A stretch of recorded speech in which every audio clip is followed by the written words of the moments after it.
चाहे जो हो, जहां हो, जैसे भी हो, आप सबसे श्रेष्ठ भगवान के प्रिय बन जाएंगे और आपको इसमें इस तरह की कोई विशेष कष्टमयी साधना भी नहीं करनी पड़ेगी।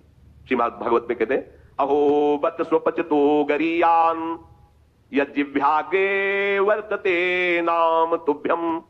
ध्यान दीजिए, ते पुस्तपस्ते जुहुः शश्नु राजा ब्रह्मानुचुर नाम गृणन्ति ये ते। जिसके जिह्वा में राधा राधा राधा, श्री हरि राधा, राधा कृष्ण, राधा वल्लभ, राधे श्याम, या जो राम कृष्ण हरि शिव नाम जो तुम्हारे गुरुजी ने दिया हो या जो तुम्हें प्रिय लगे, मन से नहीं कह रहे, यद जिह्वाग्रे वर्तते नाम तुभ्यम, जिसकी जीव के अग्रभाग में ऐसा स्वभाव बन गया है, चल रहा नाम, नाम जब करे। बोले अहो बत स्वपच तो गरीयान, यद्यपि वो स्वपच है फिर भी गरीयान वो सबसे श्रेष्ठ है।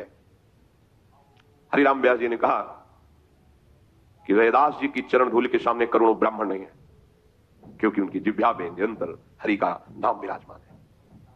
इसीलिए यहां ब्रजवासी सब ब्रह्मा से भी परम पवित्र और श्रेष्ठ माने गए। व्यास मिठाई बित्र की तामे लगे आग, वृंदावन की स्वपच की जूठन खाइए मांग। ए बड़े मस्त है ब्रजवासी। प्रातः काल एक बार मंगला करके श्री जी की जा रहे थे, तो एक माई हिलिया में उड़ा करकट से मस्ती बिहारी जी के पद गाय जपे जा राधा राधा नाम, बसे जा श्री वृंदावन धाम, मिलेंगे कुंज बिहारी ओढ़ के कांवर का। ठेलिया ऐसे कूड़ा के लिए रोका और कुछ बेटी दिया, चरणों में प्रणाम किया। ये है हमारे वृंदावन की शोपच है, जिनकी जिह्वा में बिहारी बिहारी जो का जस बसा हुआ है, परम पावन श्रीधाम वृंदावन की परिचर्या में लगी हुई है। तो व्यास मिठाई बित्र की तामे लगे आग, वृंदावन की शोपच की जूठन खाइए मांग, क्योंकि ये हरि प्रेम प्रदान कर देंगे। किसी की सामर्थ्य नहीं कि संतों के माथे पे हाथ रख दे। एक ब्रजवासी का छोरा छोटा सा हो, उसके पैर चलो, कोई भी हो ऐसे लबा के हाथ, जा बाबा। और उसको जब प्रणाम किया ना, भैया लाडली जी कृपा करे तो पे बाबा, हृदय निहाल हो गए। ये आशीर्वाद कौन दे सकता है? देखो बरसाने के गोसाई पर चरण छुओ, सीधे लाडली जी से हाथ करके बात करते हैं, लाडली जी आपको विश्वास नहीं, अगर विश्वास कर लो तो लाडली जी उनके करकमल से सेवित है, जो कह रहे हैं वही लाडली जी करेंगी। भोरी सरकार है, पर हमें मनिलता मन की होने के कारण इन सब भाव पर विश्वास नहीं रहता। कह रहे कोई भी तपस्वी उसकी समानता नहीं कर सकता। जिसकी जिह्वा के अग्रभाग पर, उसने सारी तपस्याएं कर ली, सारे तीर्थ स्नान कर लिए, भागने की जरूरत नहीं, राधा राधा बोलो। सारे तीर्थ स्नानों का फल तुम्हें उसी क्षण मिल जाएगा, तुम्हारी जिह्वा के अग्रभाग पर श्री हरि का नाम, प्रियाजू का नाम दिया। सारे वेदों का अध्ययन कर लिया, उसे कुछ अध्ययन करने की जरूरत नहीं है।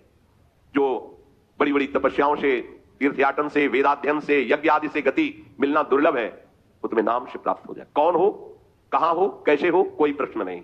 जैसे हो, जिस परिस्थिति में, जिस विषय में फंसे हो, वहीं से तुम्हें नाम उठा के महात्मा बना देगा, तुम्हें धनवान बना देगा, यशस्वी बना देगा, तुम तेज से संपन्न हो जाओगे। नाम का तेज, भगवान नाम का तेज है, प्रताप है भगवान नाम का।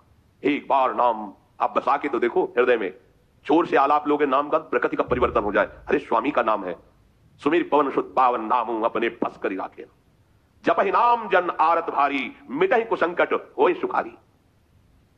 इदम ही पुंसस तपसा श्रुतस्य वा सृष्टस्य सूक्तस्य च बुद्धि दत्तयोः अविद्युतोर्थः कविभिर निरूपितो यदुत्तम श्लोक गुणानुवर्णनम। बड़े बड़े वेदनिष्ठ ब्रह्म ऋषियों ने निश्चय किया है कि भगवान के नाम का निरंतर जप गुण कीर्तन, इससे बड़ा कोई तप नहीं है, कोई वेदाध्ययन नहीं, कोई यज्ञ नहीं, कोई ज्ञान या कोई दान इससे बढ़कर के नहीं है। बस प्रभु के नाम में तुम्हारी प्रीति हो जाए। कलिम सभादयन्त्यार्या गुणज्ञाः सारभागिनः यत्र संकीर्तने नैव सर्वा स्वार्थो भी लप्यते न हृतः परमो लाभो देहिनां भ्राम्यतामिहि यतो विन्देत परमां शांतिम नश्यति संस्कृति। ये कलिकाल किसी को बख्शेगा नहीं, अगर नाम जप नहीं तो बुद्धि को भ्रष्ट कर देगा। इसका प्रभाव है कपट, चतुरता, बेईमानी और पापाचरण में रति, इसका प्रभाव है। कली इन दोषों से संपन्न है, पर एक इसका महान गुण है, जिसकी जिह्वा पे प्रभु का नाम होगा, इसके कोई भी दोष उसका स्पर्श नहीं कर सकते, और कली स्वयं भयभीत हो जाता है जिसकी जिह्वा पे नाम है। इसकी एक बड़ी प्रशंसा है, 10,000 वर्ष तपस्या करने पर जो फल मिलता है, 24 घंटे निरंतर नाम जप करने से मिल जाएगा। कलयुग की ये विशेष महिमा है। हम लोगों को भगवत प्राप्ति बड़ी सहज है। दाहिने पैर के अंगूठे के बल हाथ उठा के ऊपर से, बोले कितने हो, 10,000 वर्ष, ऐसे 10 सेकंड नहीं खड़े हो सकते अपने लोग। नहीं, दाहिने पैर के अंगूठे के बल हाथ उठा के 10 सेकंड नहीं खड़े हो सकते। और वो अवश्य भगवान की प्राप्ति की बात नहीं कही गई, वो अलग अलग कामनाओं की अलग अलग लक्ष्य। 24 घंटे नाम कीर्तन करने से वो फल प्राप्त हो जो उनको 10,000 वर्ष ऐसे करने से। कलयुग का बड़ा प्रताप है। जो तुम स्वार्थ की पूर्ति चाहते हो या परमार्थ की पूर्ति चाहते हो या तुम रोग का नाश चाहते हो, तो एकमात्र उपाय है भगवान के नाम का निरंतर जप करो। निरंतर शब्द में बड़ी कठिनता है। महात्मा जन इसी का प्रयास करते हैं। अव्यावृत भजनात्, ये सिद्ध अवस्था है निरंतर भजन। आपसे निरंतर ना हो तो थोड़ी थोड़ी देर में स्मरण करने का अभ्यास बना लीजिए। एक बार सत्संग में कि अगर 5